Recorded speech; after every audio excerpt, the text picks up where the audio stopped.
¿Qué onda muchacho? Arriba las manos, caballo moreno, penetra tu barrio. Le enseño a rola cero rock, back frente. Platiqué, esto para la gente. क्या इंसान इस दुनिया में समय की सीमाओं को लांघकर अतीत और भविष्य में यात्रा कर सकता है? क्या समय यात्रा संभव है? और अगर ये सचमुच संभव है तो आप समय यात्रा करके भूतकाल के किस समय में जाना पसंद करेंगे? दोस्तों, ऐसी बातें सुनकर हम अक्सर खुश हो जाते हैं, लेकिन टाइम ट्रैवल अभी तक एक इमेजिनेशन है। हालांकि आज के समय की ऐसी घटनाएं और किस्से कहानियां हैं जो टाइम ट्रैवल की संभावनाओं को सही बताती है। तो दोस्तों, आज इस वीडियो में हम आइए नज़र डालते हैं टाइम ट्रैवल से जुड़ी सच्चाई के ऊपर। टाइम ट्रैवल या समय यात्रा की कल्पनाओं में एक ऐसी कल्पना है टाइम मशीन।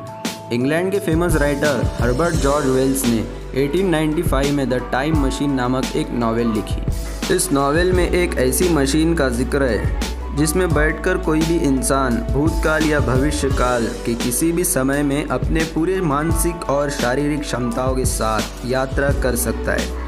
हालांकि इसके बारे में साइंटिस्ट का मानना है कि फ्यूचर में टाइम ट्रैवल करने की संभावना है, लेकिन पास्ट में यानी भूतकाल में टाइम ट्रैवल करने की संभावना ना के बराबर है। चलिए इस कॉन्सेप्ट को एक सिंपल से एग्जाम्पल के द्वारा समझते हैं। अगर कोई पर्सन टाइम ट्रैवल करके अपने भूतकाल में जाकर अपने माता पिता की शादी को रोक देता है तो हमारा कोई अस्तित्व ही नहीं होगा।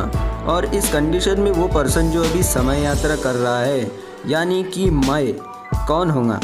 यानी कि अगर हम भूतकाल में पैदा ही नहीं हुए तो हम समय यात्रा कैसे कर सकते हैं? इसी वजह से भूतकाल यानी कि पास्ट में टाइम ट्रैवल किए जाना संभव नहीं माना जाता।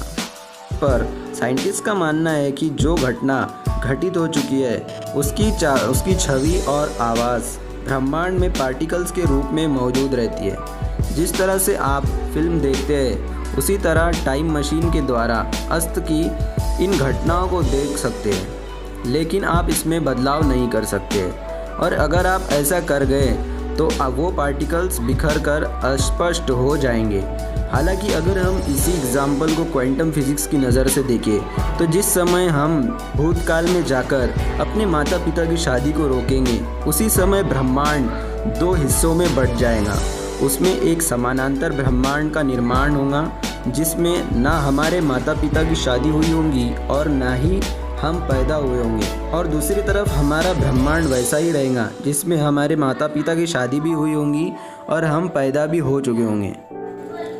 अब अगर हम फ्यूचर में टाइम ट्रैवल करने की बात करें यानी समय में आगे सफ़र करने की, तो ये संभव है और इसे आइंस्टाइन की थ्योरी ऑफ रियलिटी यानी कि इस सापेक्षता सिद्धांत के द्वारा प्रूव भी किया जा सकता है। इस थ्योरी के अनुसार यदि हम प्रकाश की गति से यानी लाइट स्पीड से ट्रैवल करते हैं तो भविष्य में समय यात्रा टाइम ट्रैवल किया जा सकता है। टाइम मशीन इमेजिन करिए, अगर एक 20 साल के व्यक्ति को स्पेसशिप के अंदर लाइट की स्पीड से अंतरिक्ष में भेज दिया जाए और ये व्यक्ति अंतरिक्ष में 5 साल गुजारने के बाद जब पृथ्वी पर वापस आएगा तो इसके साथियों में से कुछ उम्र की ज़्यादा होने के कारण मर जाएंगे और बाकी बचे हुए दूसरे दादा परदादा बनकर पोते पोतियों के साथ ज़िंदगी गुजार रहे होंगे। अंतरिक्ष में 5 साल गुजारने के बाद इस व्यक्ति की उम्र महज 25 साल होंगी, जबकि इसके साथियों की उम्र 70 साल के करीब होंगी।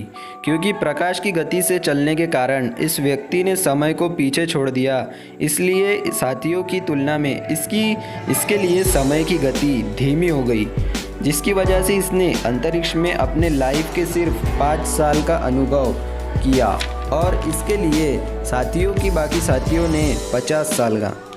अगर दूसरे शब्दों में कहे तो अंतरिक्ष में ये आदमी 50 साल आगे पहुंच गया था।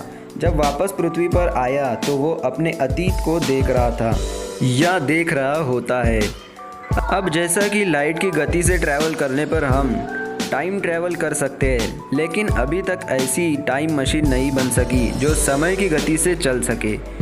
इसका मुख्य कारण ये है कि टाइम मशीन को समय की गति से चलाने के लिए बड़ी ऊर्जा और बहुत ही ज़्यादा ऊर्जा की ज़रूरत होती है और साइंटिस्ट को पहले ऐसे तरीके सीखने होंगे जिससे वो इस तरह की ऊर्जा को पैदा कर सके जिस दिन ऐसा होगा शायद तब हम टाइम ट्रैवल कर सकने में सक्सेस हो जाएंगे। नीचे कमेंट करके बताएं कि ये वीडियो आपको कैसा लगा, और अगर वीडियो पसंद आया तो लाइक करना और अपने दोस्तों के साथ शेयर करें। Thanks for watching this video. मिलते हैं अगली वीडियो में। Bye bye.